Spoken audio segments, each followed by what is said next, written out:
ಯಾರು ಇಲ್ಲಿ ಜೆನ್ಯೂನ್ ಆಗಿ ಆಡ್ತಾ ಇದಾರೆ? ಹನುಮಂತು ಇವ್ರು ಯಾರು ಉದ್ಧಾರ ಆಗಲ್ಲ ಸರ್. ಬಿಗ್ ಬಾಸ್ ಕಂಟೆಸ್ಟೆಂಟ್ ನಾನು ವೈಲ್ಡ್ ಕಾರ್ಡ್ ಇಂದ ಕಿದ್ದ ಬರ್ತೀನಿ. ಯಾವಂತೂ ಮುಖವಾಡನ ನಾನು ಬಯಲ್ ಮಾಡಬಹುದು, ಅದು ಕ್ರ್ಯಾಕು ಆಗ್ಲಿಲ್ವಾ, ಅದಕ್ಕೆ ಹಿಡಿದ್ಬಿಟ್ಟು ಹೊಡಿತೀನಿ. ಆಚೆ ಕಡೆ ವಿಷಯ ಹೇಳ್ಬೇಕಾ? ತಾಕದಿರ ಕೇಳಿ. ಲಾಸ್ಟ್ ಟೈಮ್ ಗಿಂತ ಈ ಟೈಮ್ TRP ತುಂಬಾ. ಹಾಯ್ ಹಲೋ ನಮಸ್ಕಾರ. ಸ್ಮಾರ್ಟ್ ಸ್ಕ್ರೀನ್ ಯೂಟ್ಯೂಬ್ ಚಾನಲ್ಗೆ ಸ್ವಾಗತ. ನಾನು Shweta Kalakani. Big Boss season 11ಗೆ ವೈಲ್ಡ್ ಕಾರ್ಡ್ ಕಂಟೆಸ್ಟೆಂಟ್ಗಳೇ ಲಕ್ಕಿದ್ದಂಗೆ ಕಾಣಿಸ್ತಾ ಇದೆ. TRP ಕಿಂಗ್ ಜಗದೀಶ್ ಹೋದ ಮೇಲೆ ಬೇಕೋ ಅಂತಿದ್ದ ಮನೆಗೆ ಹನುಮಂತ ಲಮಾನಿ ಎಂಟ್ರಿ ಕೊಟ್ಟು ಹನುಮಂತನ ಹಾಡು ಕೇಳ್ತಾ ಹನುಮಂತಾನೇ ವಿನ್ನರ್ ಅಂತ ಫಿಕ್ಸ್ ಆಗಿ ಮಲಗಿದ್ದ ಸ್ಪರ್ಧಿಗಳ ನಿದ್ದೆಗಿಡಿಸಲು ವೈಲ್ಡ್ ಕಾರ್ಡ್ ಮೂಲಕ ಸಿಂಹಿಣಿ ಅಲಿಯಾಸ್ ಶೋಭಾ ಶೆಟ್ಟಿ ಹಾಗೆ ರಜತ್ ಎಂಟ್ರಿ ಕೊಟ್ಟಿದ್ದಾರೆ. ಶೋಭಾ ಬಂದ ದಿನವೇ ಗೌತಮಿ ಪಾಸಿಟಿವ್ ಮುಖವಾಡ ಕಳಚ್ತೀನಿ ಎಂದು ಈಳುಗಾಯಿ ಹೊಡೆದ್ರೆ, ಇತ್ತ ರಜತ್ ವಿಕ್ರಮ್ ಇಷ್ಟು ದಿನ ಇದ್ದು ಏನು ದಬ್ಬಾಕ್ಲಿಲ್ಲ, ನಾನ್ ದಬ್ಬಾಕಿ ತೋರಿಸ್ತೀನಿ ಅಂತ ಹೇಳಿ ಬಂದ ದಿನವೇ ವಿರೋಧ ಕಟ್ಟಿಕೊಂಡು ಆಟ ಶುರು ಮಾಡಿದ್ದಾರೆ. ಹಾಗಾದ್ರೆ ವೈಲ್ಡ್ ಕಾರ್ಡ್ ಸ್ಪರ್ಧಿಗಳ ಆಟದ ರೋಚಕತೆ ಹೇಗಿದೆ? ಇವರು ಬಂದ ಮೇಲೆ ಮನೆ ಮಂದಿಯ ಗತಿ ಏನು? ವೈಲ್ಡ್ ಕಾರ್ಡ್ ಸ್ಪರ್ಧಿಗಳು ವಿನ್ನರ್ ನಾವೇ ಅಂತಿದ್ದಾರೆ. ಸೀಸನ್ 11 ಟ್ರೋಫಿಗೆ ಟವಲ್ ಹಾಕಿರೋ ಹನುಮಂತ ಲಮಾನಿ ಏನೇನ್ ಹೇಳ್ತಾರೆ, ಹಾಗೆ ಹೇಗೆ ಆಡ್ತಾರೆ, ಬನ್ನಿ ನೋಡೋಣ. ಬಿಗ್ ಬಾಸ್ ಶುರುವಾಗಿ 50 ದಿನ ಪೂರೈಸಿದೆ. ಈ ಸಮಯದಲ್ಲಿ ವೈಲ್ಡ್ ಕಾರ್ಡ್ ಮೂಲಕ ಬೇರೆ ಸ್ಪರ್ಧಿಗಳು ಮನೆಗೆ ಬರೋದು ಕಾಮನ್. ಆದರೆ ಇಲ್ಲಿ ಇಂಟ್ರೆಸ್ಟಿಂಗ್ ಅಂತ ಅಂದ್ರೆ ಪ್ರತಿ ಸೀಸನ್ ಅಲ್ಲಿ ಓಕೆ ಎನ್ನುವಂತಹ ಕಂಟೆಸ್ಟೆಂಟ್ಗಳು ಮನೆಗೆ ಬರ್ತಾ ಇದ್ರು. ಮನೆಯ ಮಂದಿ ಮತ್ತು ಬಿಗ್ ಬಾಸ್ ಮನೆಯ ಆಟ ಹಾಗೆ ರೂಲ್ಸ್ ಗಳನ್ನ ಅರ್ಥ ಮಾಡ್ಕೊಳ್ಳೋಷ್ಟ್ರಲ್ಲಿ ಮನೆಯಿಂದ ಎಲಿಮಿನೇಟ್ ಆಗಿ ಹೊರ ಹೋಗ್ಬಿಡ್ತಾ ಇದ್ರು. ಇಲ್ಲಿವರೆಗೂ ಕನ್ನಡ ಬಿಗ್ ಬಾಸ್ ಸೀಸನ್ ಇತಿಹಾಸದಲ್ಲಿ ವೈಲ್ಡ್ ಕಾರ್ಡ್ ಕಂಟೆಸ್ಟೆಂಟ್ಗಳು ಟ್ರೋಫಿ ಗೆಲ್ಲೋದಿರಲಿ ಫೈನಲ್ ವರ್ಗೂ ಬಂದೇ ಇಲ್ಲ. ಈ ಬಾರಿಯೂ ಬಿಗ್ ಬಾಸ್ ಅಂಥದ್ದೇ ಸ್ಪರ್ಧಿಗಳನ್ನ ಆಯ್ಕೆ ಮಾಡ್ತಾರೆ ಅಂತ ಹೇಳಿ ಎಲ್ಲರೂ ಊಹೆ ಮಾಡ್ಕೊಂಡಿದ್ರು. ಆದ್ರೆ ಎಲ್ಲರ ಊಹೆ ತಲೆ ಕೆಳಗಾಗಿದೆ. ಹೇಗೆ ಅಂತ ಅಂದ್ರೆ ಬಿಗ್ ಬಾಸ್ ಆಟದ ರೋಚಕತೆಯನ್ನ ಹೆಚ್ಚಿಸುವ ಸಲುವಾಗಿ ಬಿಗ್ ಬಾಸ್ ಬಗ್ಗೆ ಅರಿದು ಕುಡಿದು ಫೈನಲ್ ವರ್ಗೂ ಹೋಗಿ ಬಂದಂತಹ ಶೋಭಾ ಶೆಟ್ಟಿಯನ್ನೇ ಆಯ್ಕೆ ಮಾಡಿ ಮನೆಗೆ ಕಳಿಸ್ಕೊಟ್ಟಿದ್ದಾರೆ. ಅಷ್ಟೇ ಅಲ್ಲ, ಶಿಶಿರ್ ಬಿಟ್ರೆ ತ್ರಿವಿಕ್ರಮ್ ಎಂಬಂತೆ ಇಬ್ಬರೇ ಇದ್ದ ಟಫ್ ಕಾಂಪಿಟೇಟರ್ಸ್ಗೆ ಕಾಂಪಿಟೇಷನ್ ಕೊಡಲು ರಜತ್ ಬಂದಿದ್ದಾರೆ. ಹಾಗಾದ್ರೆ ಇವರ ಎಂಟ್ರಿ ಹೇಗಿತ್ತು? ಮನೆ ಮಂದಿ ಹೇಗೆ ಶಾಕ್ ಆದ್ರು? ಏನ್ ನಡೀತಾ ಇದೆ ಮನೆಯಲ್ಲಿ? ಬನ್ನಿ ನೋಡೋಣ. ಬಿಗ್ ಬಾಸ್ ಸೀಸನ್ 11 ಶುರುವಾದಾಗ ಲಾಯರ್ ಜಗದೀಶ್ ಅವರು ಆಟ ಆಡ್ತಾ ಇರುವಂತಹ ರೀತಿ ಮತ್ತೆ ಎಲ್ಲರ ಬಣ್ಣನ ಕಳಚುತ್ತೀನಿ, ಎಲ್ಲರ ಮುಖವಾಡವನ್ನ ಕಳಚುತ್ತೀನಿ ಅಷ್ಟೇ ಯಾಕೆ, ಬಿಗ್ ಬಾಸ್ಗೂ ಕೂಡ ಸವಾಲ್ ಹಾಕಿರುವಂತಹ ರೀತಿ ಎಲ್ಲರನ್ನು ನಿಬ್ಬೆರಗಾಗಿಸ್ತಿತ್ತು. ಇವರೇ ನೋಡಿ ಬಿಗ್ ಬಾಸ್ ಕಂಟೆಸ್ಟೆಂಟ್ ಅಂತ ಹೇಳಿ ಎಲ್ಲರೂ ಬೇಷ್ ಅಂತ ಹೇಳಿದ್ರು. ಎಲ್ಲರಿಂದಲೂ ಕೂಡ ಕರ್ನಾಟಕದ ಕ್ರಶ್ ಎಂಬಂತಹ ಬಿರುದನ್ನು ಕೂಡ ಪಡೆದಿದ್ರು. ಸೊ ಅಂತಹ ಒಬ್ಬ ಒಳ್ಳೆಯ ಕಂಟೆಸ್ಟೆಂಟ್ ನ ಗುಂಪುಗಾರಿಕೆ ಮಾಡಿ ಮನೆ ಮಂದಿ ಅವರನ್ನ ಆಚೆ ಹಾಕ್ಸಿದ್ರು. ಸೊ ಆಗ TRP ಡೌನ್ ಆಯ್ತು ಅಂತ ಹೇಳಿ ಸೋಷಿಯಲ್ ಮೀಡಿಯಾದಲ್ಲಿ ಸಖತ್ ಚರ್ಚೆಯಾಗಿರುವಂತಹ ವಿಷಯವೇ ಅದಾಗಿತ್ತು. ಆ ಸಂದರ್ಭದಲ್ಲಿ ಬಿಗ್ ಬಾಸ್ ನಾಜೂಕಾಗಿ ಅರ್ಥ ಮಾಡಿಕೊಂಡು TRP ಮಾತ್ರ ಡೌನ್ ಆಗಬಾರ್ದು ಅಂತ ಹೇಳಿ ಹನುಮಂತ ಲಮಾನಿ ಅವರನ್ನ ಬಿಗ್ ಬಾಸ್ ಮನೆ ಒಳಗಡೆ ವೈಲ್ಡ್ ಕಾರ್ಡ್ ಎಂಟ್ರಿ ಮೂಲಕ ಒಳಗಡೆ ಕಳಿಸ್ಕೊಡ್ತಾರೆ. ಆಗಿನಿಂದ ಬಿಗ್ ಬಾಸ್ ನೋಡುವವರ ಸಂಖ್ಯೆ ಯಾವ ರೀತಿ ಹೆಚ್ಚಾಗಿದೆ ಮತ್ತು TRP ಹೆಂಗೆ ಹೈ ಆಗ್ತಾ ಇದೆ, ಅದರ ಜೊತೆಗೆ ಬಿಗ್ ಬಾಸ್ ನೋಡುವವರ ಕ್ರೇಜ್ ಕೂಡ ಹೆಚ್ಚಾಗ್ತಾ ಇದೆ. ಎಲ್ಲಿ ನೋಡಿದ್ರು ಬಿಗ್ ಬಾಸ್, ಎಲ್ಲಿ ಕೇಳಿದ್ರು ಬಿಗ್ ಬಾಸ್, ಯಾರು ವಿನ್ನರ್ ಆಗ್ತಾರೆ. ಸೊ ಇಂಥದ್ದೇ ಚರ್ಚೆಗಳು ಹೆಚ್ಚಾಗಿದೆ. ಆದ್ರೆ ಬಿಗ್ ಬಾಸ್ ಮನೆಯಲ್ಲಿ ಅತಿ ಹೆಚ್ಚಾಗಿ ಸದ್ದು ಮಾಡ್ತಾ ಇರುವಂತಹ ವಿಚಾರ ಹನುಮಂತ ಲಮಾನಿ ಅವರೇ ವಿನ್ನರ್ ಆಗ್ತಾರೆ ಅನ್ನುವಂಥದ್ದು. ಆದ್ರೆ ಹನುಮಂತ ಲಮಾನಿ ಅವರಿಗೆ ಟಫ್ ಕಾಂಪಿಟೇಟರ್ಸ್ ಕೂಡ ಬೇಕಾಗುತ್ತೆ. ಹನುಮಂತ ಲಮಾನಿ ವೈಲ್ಡ್ ಕಾರ್ಡ್ ಮೂಲಕ ಬಿಗ್ ಬಾಸ್ ಮನೆಗೆ ಎಂಟ್ರಿ ಕೊಟ್ಟಾಗಿನಿಂದ ಬಿಗ್ ಬಾಸ್ ಮನೆಯ ಲಕ್ ಚೇಂಜ್ ಆಯಿತು ಅಂತಾನೆ ಹೇಳ್ಬೋದು. ಯಾಕೆ ಅಂತ ಅಂದ್ರೆ ಜಗದೀಶ್ ಅವರು ಹೋದಾದ ನಂತರ ಬಿಗ್ ಬಾಸ್ ನೋಡ್ಲಿಕ್ಕೆ ಹೆಚ್ಚಾಗಿ ಆಸಕ್ತಿಯನ್ನ ತೋರ್ತಾ ಇರಲಿಲ್ಲ ಜನ. ಜೊತೆಗೆ ಬಿಗ್ ಬಾಸ್ ಅಂತ ಅಂದ್ರೆ ಕೆಟ್ಟದಾಗಿ ಮಾತನಾಡುವವರ ಸಂಖ್ಯೆ ಕೂಡ ಹೆಚ್ಚಾಗ್ಬಿಟ್ಟಿತ್ತು. ಯಾಕೆ ಅಂತ ಅಂದ್ರೆ ಲಾಯರ್ ಜಗದೀಶ್ ಅವರಿಗೆ ಅನ್ಯಾಯ ಆಗ್ಬಿಡ್ತು ಅಂತ ಹೇಳಿ ಒಂದಷ್ಟು ಜನ ಮಾತಾಡ್ತಾ ಇದ್ರು. ಈ ಸಂದರ್ಭದಲ್ಲಿ ಹನುಮಂತ ಲಮಾನಿ ಮನೆಗೆ ಕಾಲು ಇಟ್ಟಾಗ ಒಬ್ಬ ಮುಗ್ಧ ಹುಡುಗ ಮತ್ತೆ ಕುರಿ ಕಾಯ್ಕೊಂಡಿದ್ದಂತ ಹಳ್ಳಿ ಹುಡುಗನಿಗೆ ಬಿಗ್ ಬಾಸ್ ಒಂದು ಒಳ್ಳೆ ಚಾನ್ಸ್ ಅನ್ನ ಕೊಟ್ಟಿದೆ ಅನ್ನೋ ಒಂದು ಆ ವಿಚಾರ ಬಿಗ್ ಬಾಸ್ ಮನೆಗೆ ಹೈಲೈಟ್ ಆಗ್ಬಿಡ್ತು. ಸೊ ಹಾಗಾಗಿ ಬಿಗ್ ಬಾಸ್ ನೋಡುವವರ ಸಂಖ್ಯೆ ಹೆಚ್ಚಾಯ್ತು ಮತ್ತೆ ಬಿಗ್ ಬಾಸ್ ಕ್ರೇಜ್ ಮತ್ತೆ ಹೆಚ್ಚಾಯ್ತು ಅಂತ ಹೇಳ್ಬೋದು. ಅದರಲ್ಲೂ ಹನುಮಂತ ಲಮಾನಿ ಹಾಡುವಂತ ಹಾಡಿಗೆ ಎಲ್ಲರೂ ಫಿದಾ ಆಗಿ ಹೋದ್ರು.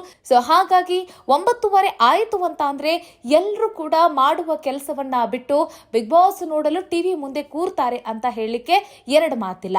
ಆದ್ರೆ ಆದ್ರೆ ಈಗ ಎಲ್ಲೇ ಹೋಗಿ ಎಲ್ಲೇ ಕೇಳಿ ಬಿಗ್ ಬಾಸ್ ಸೀಸನ್ 11 ವಿನ್ನರ್ ಯಾರು ಅಂತ ನೀವು ಕೇಳಿದಾಗ ಎಲ್ಲರೂ ಥಟ್ ಅಂತ ಹೇಳ್ತಾ ಇರುವಂತಹ ಒಂದೇ ಹೆಸರು ಅಂತ ಅಂದ್ರೆ ಅದುವೇ ಹನುಮಂತ ಲಮಾನಿ ಅಂತ.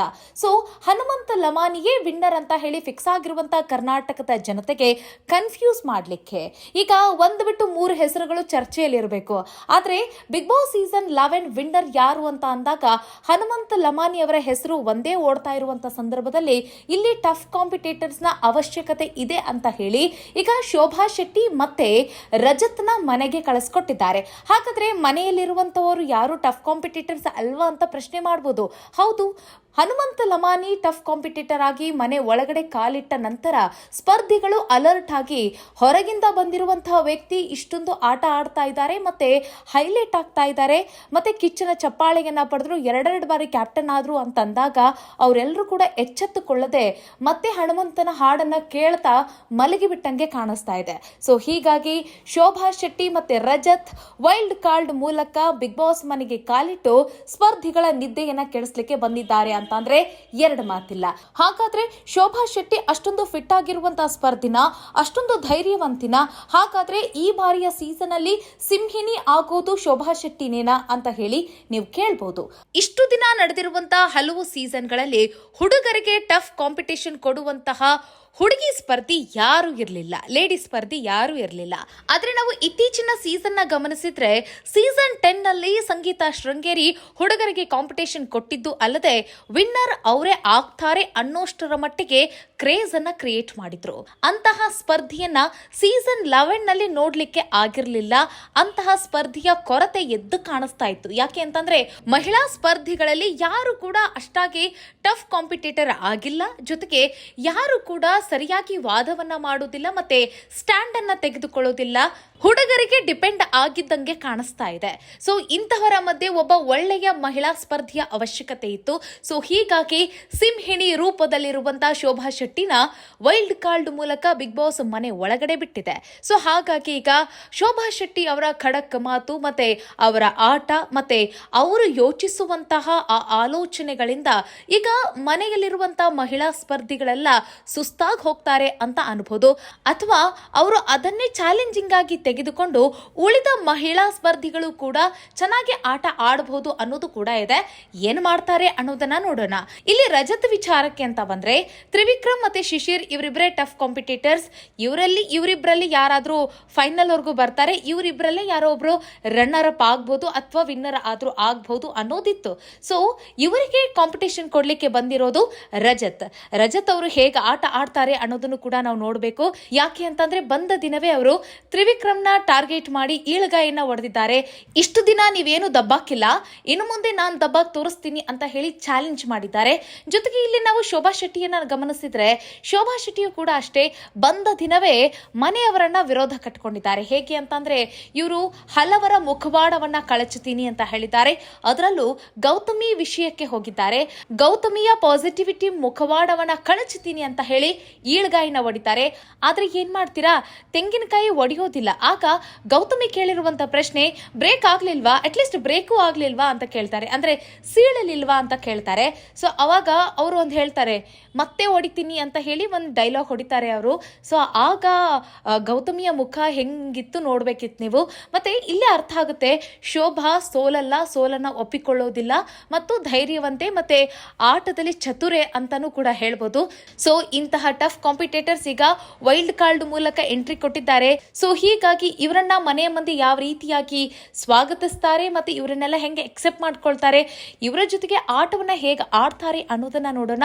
ಅಥವಾ ಇವರು ಮ್ಯಾಚ್ ಫಿಕ್ಸಿಂಗ್ ಮಾಡಿ ಇವರಿಬ್ಬರನ್ನು ಕೂಡ ಮನೆಯಿಂದ ಆಚೆ ಹಾಕುವ ಪ್ರಯತ್ನವನ್ನ ಮಾಡ್ತಾರಾ, ಕಾದ್ ನೋಡೋಣ ಅಂತ ಹೇಳ್ತಾ.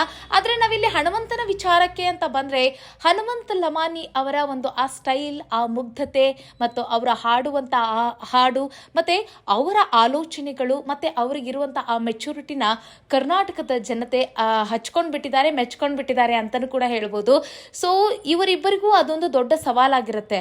ಸೊ ಹನುಮಂತ ಲಮಾನಿ ಕರ್ನಾಟಕದ ಜನತೆಗೆ ಎಮೋಷನಲ್ ಆಗಿ ಕನೆಕ್ಟ್ ಆಗ್ಬಿಟ್ಟಿದ್ದಾರೆ. ಸೊ ನೀನಿಲ್ಲಿ ಎಂಥದ್ದೇ ಆಟ ಆಡ್ತೀನಿ, ಏನಾದ್ರೂ ದಬಾಕ್ತೀನಿ ಮಾಡ್ತೀನಿ ಅಂತ ಅಂದಾಗ ಇಲ್ಲಿ ಎಮೋಷನಲ್ ಅಟ್ಯಾಚ್ಮೆಂಟ್ ಜೊತೆಗೆ ಯಾರು ಏನು ಮಾಡೋಕ್ಕಾಗೋದಿಲ್ಲ. ಸೊ ಇದನ್ನ ಯಾವ ರೀತಿಯಾಗಿ ಅವರು ಚಾಲೆಂಜಿಂಗ್ ಆಗಿ ತೆಗೆದುಕೊಳ್ತಾರೆ ಶೋಭಾ ಶೆಟ್ಟಿ ಮತ್ತು ರಜತ್ ಅವರಂತ ನೋಡೋಣ. ಮತ್ತೆ ಇಲ್ಲಿ ಹನುಮಂತ ಲಮಾನಿ ಇವರಿಬ್ಬರನ್ನ ಅವ್ರು ಯಾವ ರೀತಿಯಾಗಿ ನೋಡ್ತಾರೆ, ಇವ್ರ ಜೊತೆ ಅವರು ಹೇಗೆ ಆಡ್ತಾರೆ, ಮತ್ತೆ ಇವರನ್ನ ಆಟದಲ್ಲಿ ಹೇಗೆ ಸೋಲಿಸ್ತಾರೆ, ಮತ್ತೆ ಟ್ರೋಫಿ ಗೆಲ್ಲೋಕೆ ಹನುಮಂತನ ಜೊತೆಗೆ ಯಾರೆಲ್ಲ ಬಂದು ನಿಲ್ತಾರೆ ಅನ್ನೋದನ್ನ ಕಾದು ನೋಡೋಣ ಅಂತ ಹೇಳ್ತಾ ಮುಂದಿನ ವಿಡಿಯೋದಲ್ಲಿ ಮತ್ತೊಂದು ವಿಚಾರದೊಂದಿಗೆ ಸಿಗೋಣ. ನಮಸ್ಕಾರ.